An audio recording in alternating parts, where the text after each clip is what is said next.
بسم اللہ الرحمن الرحیم نحمدہ ونصلی علی رسولہ الکریم اما بعد۔ رسول اللہ صلی اللہ علیہ وسلم کا تہجد میں اٹھنے کا معمول تھا۔ حدیث میں ہے فرض نماز کے بعد سب سے افضل نماز تہجد ہے۔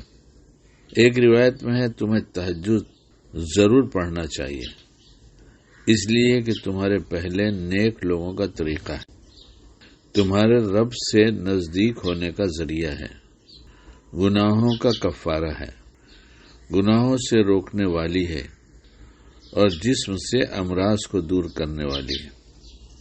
عام طور سے سمجھا جاتا ہے کہ تہجد پڑھنا تو صرف اللہ والوں کا کام ہے، حالانکہ یہ ہر مومن کے کرنے کا کام ہے۔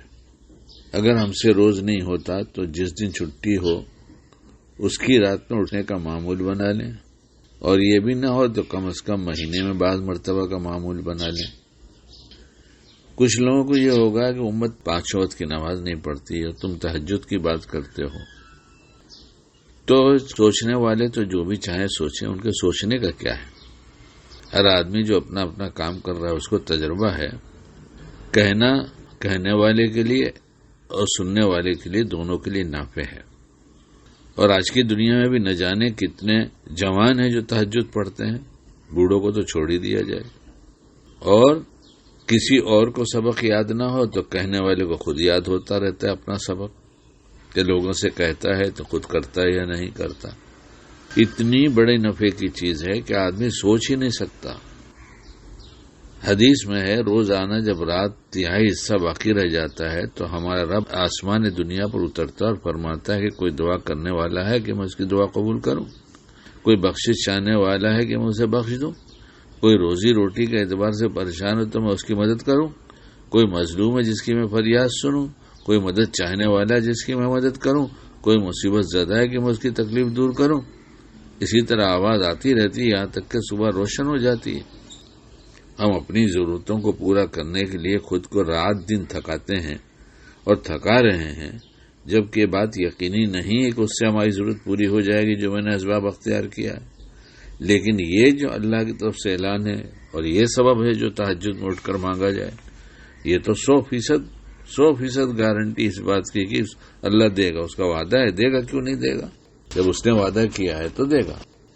اب ہم جس چیز کو مشکل سمجھتے ہیں مشکل ہو جا رہی ہے، جس کو آسان سمجھتے ہیں وہ آسان ہو جاتی ہے، تو ہمارے سمجھنے پر ہے۔ اور آج موبائل کی دنیا میں تو رات بھر لوگ موبائل دیکھتے رہتے ہیں۔ کون نہیں کر سکتا؟ تہجد میں اٹھنے کی آسانی کے لیے دوپہر میں تھوڑا سا سو لیا جائے، مسنون ہے آرام کرنا، تھوڑی دیر 15 منٹ میں کہتا ہوں آپ آرام کر کے دیکھ لیجیے، آپ کو پوری بشاشت نہ آ جائے پورے دن کے کام کرنے کی تو آپ مجھ سے کہیے، تو جس نے تجربہ کیا اس کو یہ سب نصیب ہوا۔ حضرت نبی کریم صلی اللہ علیہ وسلم کا عام معمول آخر رات میں بیدار ہو کر تہجد پڑھنے کا تھا، لیکن اگر ہم سے نہیں ہوتا تو عشاء کی سنت اور وتر کے درمیان کم سے کم 2 رکعت 4، 6 یا 8 تہجد کی نیت سے پڑھ لی جائے تو اس کو تہجد کا ثواب مل جاتا ہے۔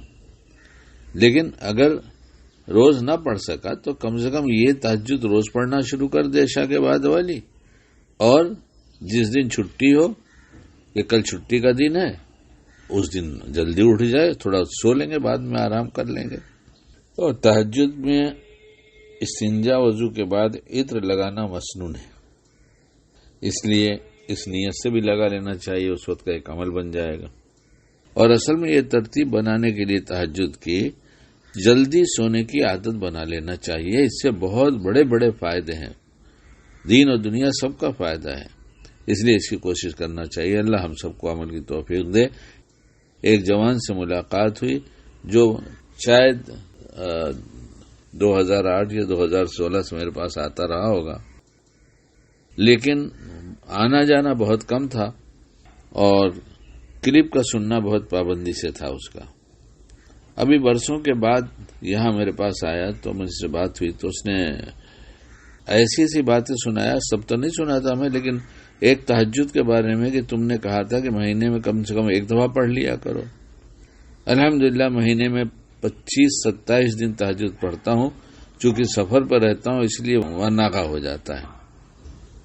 اور یہ بات بھی سنا تھا کہ داڑھی کے متعلق، تو اس تاریخ سے میں نے داڑھی پہ استورا نہیں چلوایا، میں نے داڑھی رکھ لیا۔ یہ بات سنا تھا کہ غصے سے بڑا نقصان ہوتا ہے، اور جب سے میں نے غصہ کرنا چھوڑ دیا، میری اماں بولتی ہیں، میری بیوی بچے بولتے ہیں، میرے دوست احباب بولتے ہیں تجھ کو کیا ہو گیا، اتنا بدل گیا، کتنا غصہ، تیرا سارا غصہ ختم نہیں؟ آتا تو ہے، کرتا نہیں ہوں، کیونکہ ہمارا ہی نقصان ہے۔ دندے کا وقت ہم نے کہا طے کر کے رکھنا، اتنی دیر دنیا کی محنت کرنا ہے۔ مجھے پہلے 12 گھنٹے 14 گھنٹہ دنیا کی محنت کیا کرتا تھا، جب سے میں نے یہ سب طے کر رکھا ہے 3.5-4 گھنٹے میں اتنی روزی ملتی ہے جتنی 12-13 گھنٹے میں کمایا کرتا تھا۔ کون بولتا ہے نہیں ہوتا؟ ایک نہیں، ہم تو بہت سارے نمونے ایسے جانتے ہیں۔ ہم نہ کرنا چاہیں تو یہ ہماری کم ہمتی کی بات ہے۔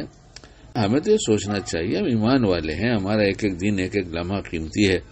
دنیا میں جو کچھ کر کے جائیں گے، مرنے کے بعد ہمیشہ کا عیش ہوگا، وہاں کی کمائی ہمیں یہی کرنا ہے نا، مرنے کے بعد تھوڑا ہی کرنا ہے۔ اس لیے تھوڑی ہمت کریں اور اٹھنے کی عادت ڈالیں، گھر کا ماحول بنے گا۔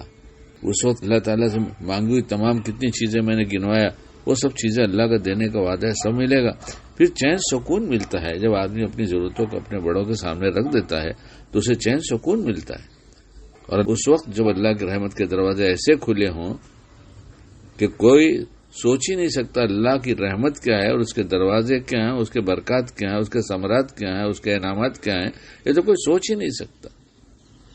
کر کے دیکھنے کی چیز ہے کہ دھیرے دھیرے جب ملنا شروع ہوگا تو خود ہی لالچ لگے گی کہ جلدی سے وقت تہجد کا آئے گا تو میں اٹھ کر پڑھوں گا، اور اٹھ کے پڑھنے والے بھی بہت سارے ہیں۔ اس لیے اللہ ہمیں بھی، ہمارے گھر والوں، ہماری نسلوں کو، سننے والوں کو اور پوری امت کو عمل کی توفیق عطا فرمائے۔